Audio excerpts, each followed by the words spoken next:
Buenos días a todos. Mi grupo es el número 2, el encargado de explicar qué son los paradigmas, y para ello, junto a mis compañeros Giovanni Andrés Ojeda y Julián Camilo, les vamos a explicar qué es este dicho término. Bueno, para empezar, si ustedes buscan en internet qué es un paradigma, lo primero que les va a aparecer es que es un significado de ejemplo. Y en parte sí es eso, pero no profundiza ni enfatiza qué es lo que de verdad es un paradigma. Para mí, un paradigma es prácticamente una ejemplificación del método para darle un argumento a un concepto. Para que ustedes lo entiendan más, es prácticamente un estereotipo. Sería un ejemplo perfecto para lo que es un paradigma. Eso que nosotros sabemos de estereotipo, como digamos un estereotipo machista, un estereotipo feminista, ¿sí? Todos esos estereotipos son y están relacionados con los paradigmas. Es eso, es lo que nosotros pensamos y tenemos sobre un tema. Bueno, para empezar en la lectura de Gallego nos habla sobre los paradigmas frente al pensamiento filosófico de la escuela kantiana. La escuela kantiana que, bueno, su creador Thomas Kuhn, un filósofo de la década de 1960, se centraba a la ciencia y el desarrollo, lo que es. Entonces, en uno de sus textos, él hablaba sobre paradigmas. Y aquí es donde Gallego va a empezar a hablar sobre este término. Bueno, para Kuhn, un paradigma son esos valores, esos conocimientos que se tienen sobre la ciencia, que se debe tener para estudiar la ciencia, la física, todo lo que entendemos y todo lo que está dentro de un conocimiento científico. Son esos paradigmas, como él los dice. Ahora bien, ya entendiendo esto, Kuhn no solamente se centra en el paradigma, sino que también dice que la ciencia eh, es prácticamente esos conocimientos tradicionales que se tiene del mundo. Pero Kuhn no lo cambia, no lo transforma, no lo muta, sino que solamente le añade dos ítems importantes para entender lo que él plantea como paradigma, y es el tiempo y el cambio. Esto es muy importante para entender lo que son los paradigmas para la escuela kantiana. Con ello se forma, según la lectura, lo que es los rompimientos paradigmáticos. Los rompimientos paradigmáticos son aquellos que con base, o sea, con base al tiempo, pues se van cambiando ciertas metodologías, ciertos conocimientos que la comunidad científica va a tomar para ver el mundo. Uno de los ejemplos más que yo les puedo dar es el geocentrismo y el heliocentrismo. Como sabemos, al principio no sabíamos que la Tierra prácticamente giraba alrededor del Sol, sino que pensábamos que el Sol, bueno, que la Tierra era el centro de todo. Eso era el geocentrismo, eso era un método, eso era un paradigma, para que lo entiendan. Entonces, después, o sea, al saber eso, pues se estudiaba la física, se estudiaba todo con base a esa verdad, a ese paradigma. Con el más del tiempo se dio avances tecnológicos, hubieron nuevas hipótesis. Entonces ahí es donde se crea un rompimiento paradigmático.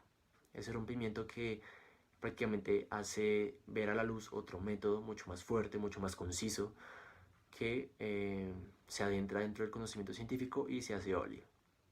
Entonces eso es ese cambio de un concepto, de un método, de una ideología, de cómo ver las cosas, a otro mucho más fuerte. El segundo ejemplo es el de la medicina. Al principio la medicina era oriental, o sea, era más hacia las hierbas, más hacia insumos naturales, ¿sí? Ahora, con un rompimiento paradigmático, con el avance de la historia, pues el ser humano cambió a la medicina occidental, que es la vigente en este momento. Como la conocemos, son las pastillas, los analgésicos, entonces es todo esto. Entonces, haciendo recuento, el paradigma es eso, es una ideología, es un método que debe ser validado en la comunidad científica para entender al mundo. Obviamente no siempre va a estar vigente en toda la historia, porque con base a vaya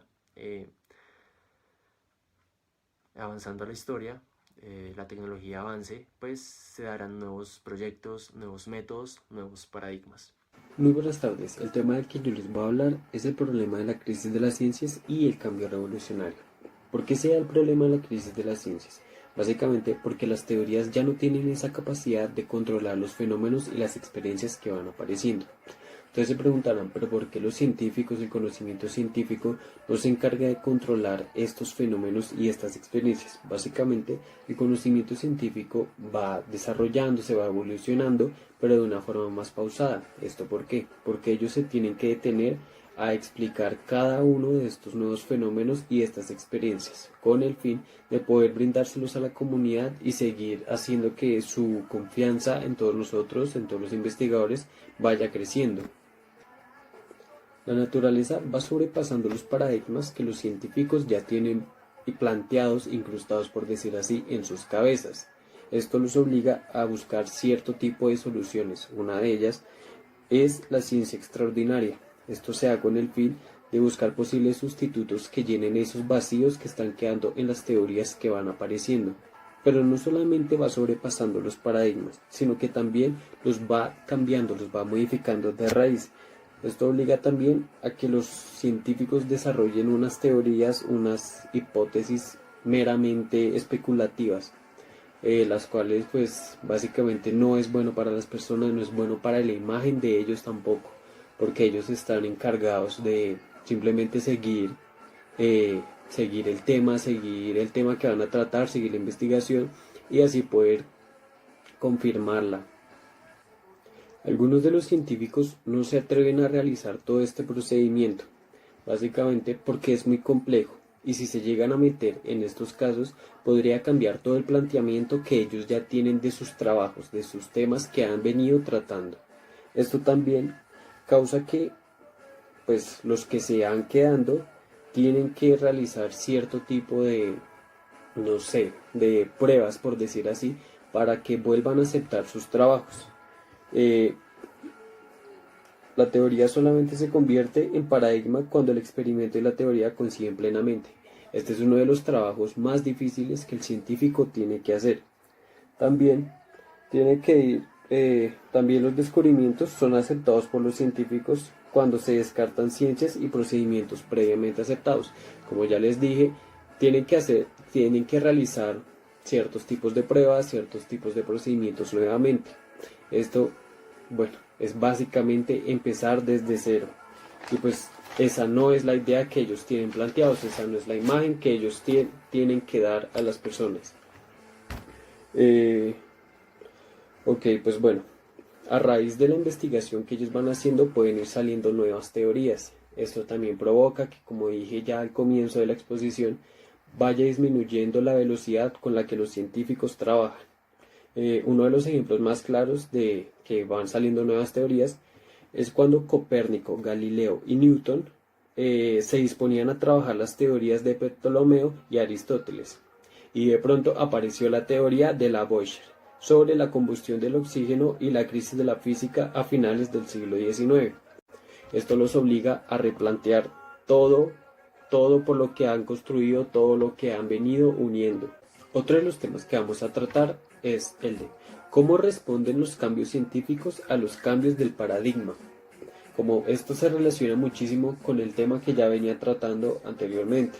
¿Esto por qué? Porque hablas básicamente sobre cómo los científicos tienen que reaccionar ante los cambios de paradigmas.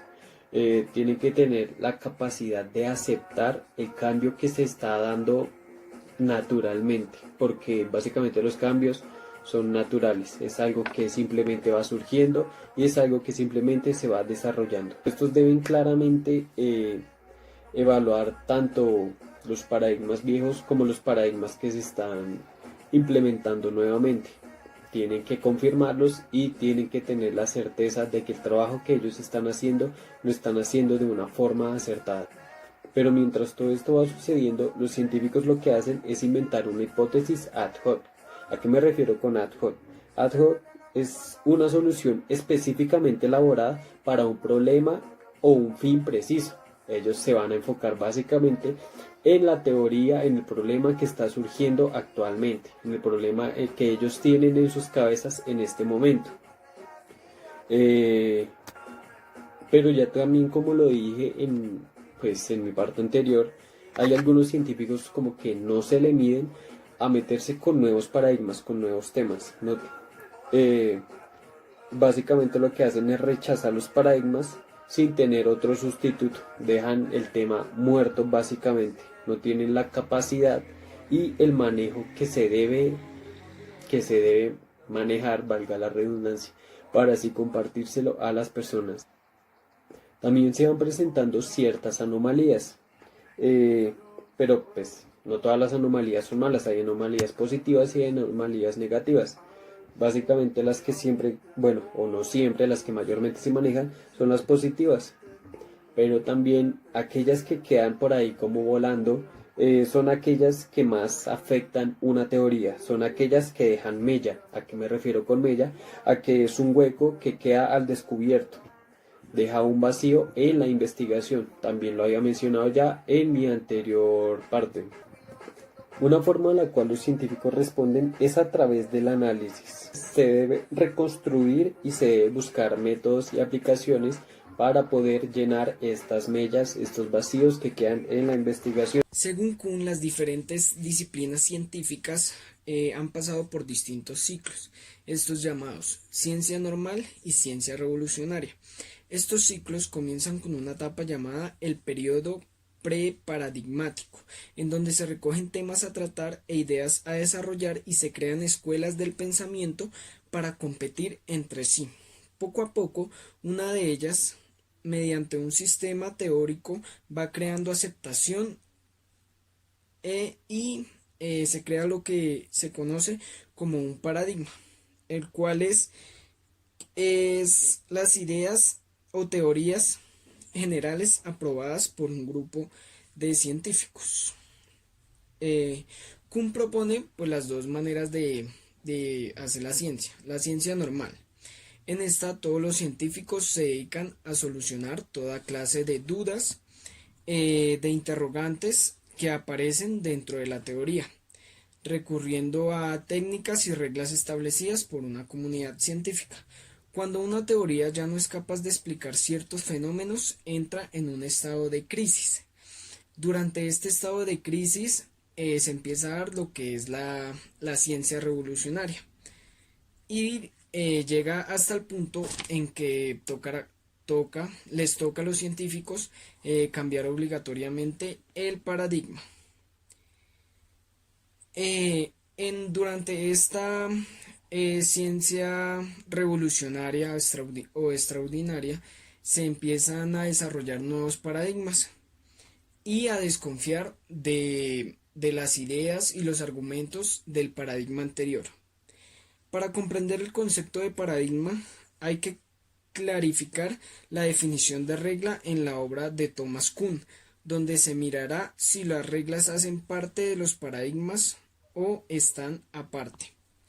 Durante la ciencia normal hay 4 reglas que guían la investigación. La primera, los enunciados explícitos de leyes, conceptos y teorías científicas que ayudan a limitar las soluciones aceptables. La segunda, el uso de los instrumentos y el modo como pueden ser utilizados en los experimentos. La tercera, las creencias acerca del mundo y del universo. Y la cuarta, los compromisos que hacen que los científicos se interesen por comprender el mundo o el universo. ¿Cómo funcionan las reglas y los paradigmas? Kuhn dice, un paradigma es lo que comparten los miembros de una comunidad científica, y una comunidad científica es un grupo de personas que comparten un paradigma.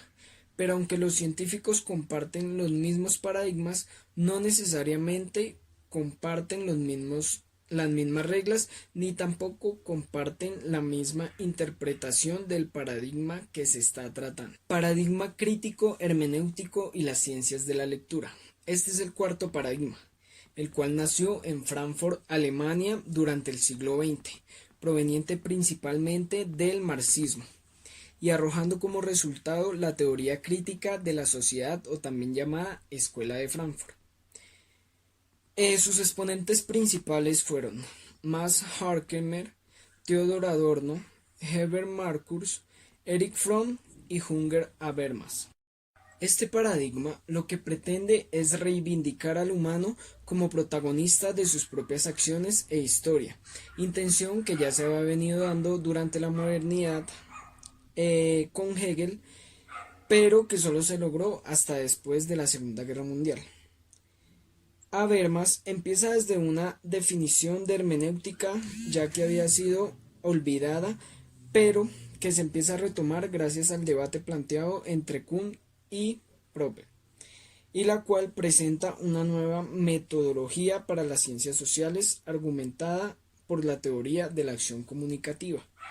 Alrededor de la teoría crítica han surgido diferentes movimientos que contribuyen a un enriquecimiento metodológico y epistemológico de este paradigma, como lo son las teorías sobre la fenomenología del mundo en Investigaciones Lógicas de 1995 y el desarrollo de las concepciones hermenéuticas de Heidegger en su obra El ser y el tiempo en 1993, junto con Gadamer en su obra Verdad y Método en 1997, las cuales han tenido gran importancia dentro de las ciencias sociales. En los últimos tiempos, los filósofos Heidegger, Gadamer y otros han venido desarrollando una hermenéutica con tres características: arte, técnica de interpretación y filosofía y metodología de las ciencias sociales.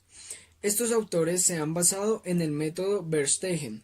Por esto consideran que dar explicaciones de fenómenos y acontecimientos sociales es complicado para el científico, no solo por el contexto, sino también por el hecho de lograr que se repitan los hechos y experimentarlos ellos mismos.